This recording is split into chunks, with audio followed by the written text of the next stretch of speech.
In my last video, I showed you how to stabilize a clip in Premiere, but in this video, I'm actually going to take a step backwards and I'm going to just show you the complete basics from scratch and kind of show you more of the layout. So when you first open Premiere, I basically just click New Project.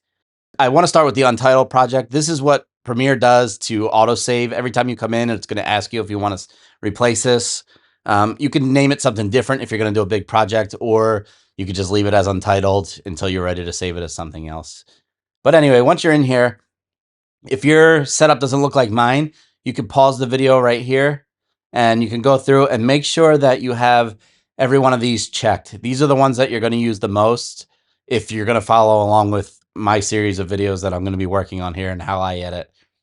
So once you have all those checked, it should look like this. If it doesn't, you can go into each one of these panels. If you click on the words, not the little dots next to it, and you can drag these around and move them. As you get more comfortable, you may find that you like certain things in different areas, but this is basically how I leave it. And, this is just what works for me. So the very first area we're going to talk about is down at the bottom. This is your timeline. This is where your clips are going to play.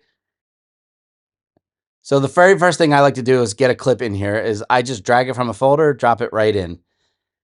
This little blue thing with the line here, this is called your playhead.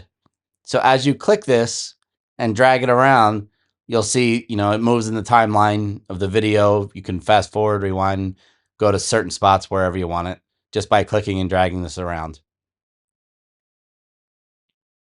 You can also go up under the preview window and you can hit the play button here.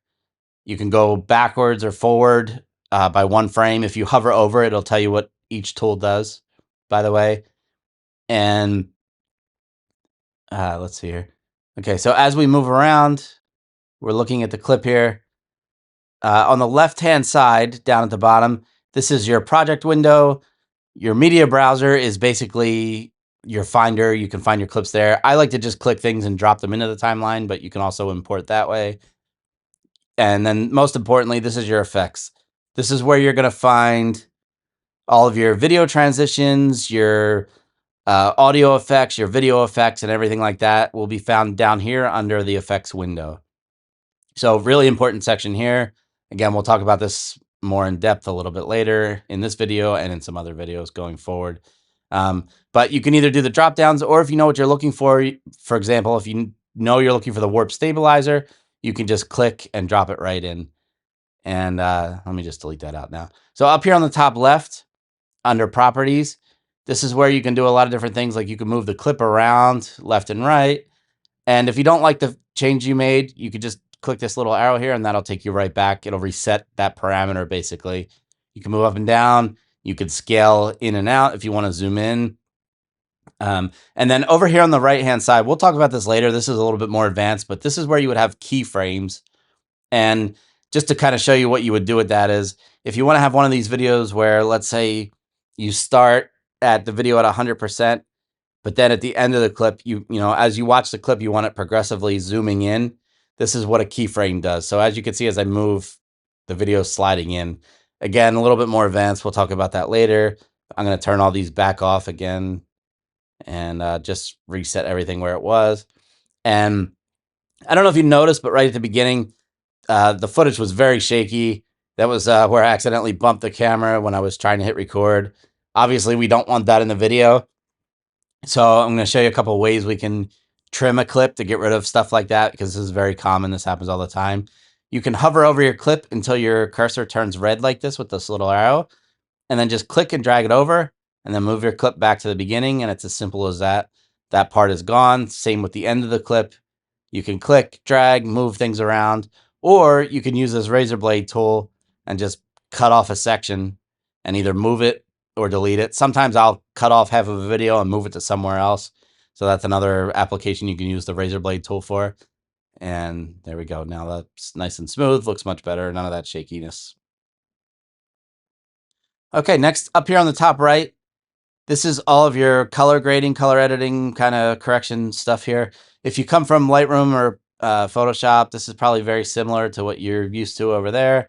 It's all slider based. It's very simple, self-explanatory, white balance, exposure, highlights, shadows, saturation, vibrance, and one of my favorites, the S curves. I like that a little bit better, but again, I'll get more in depth with color editing later. This is a very high overview just of kind of where everything is and what to expect.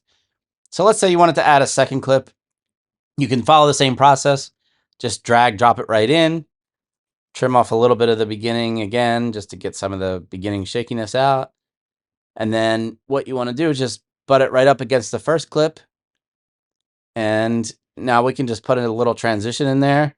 And you could type, well, let me just show you, because you're not going to know all the transitions right away. So if you drop down here, you can go into each folder and see what the different transitions are. I tend to like only 2 or 3 of them, but you know, that's all personal preference. This is just your classic dip to black.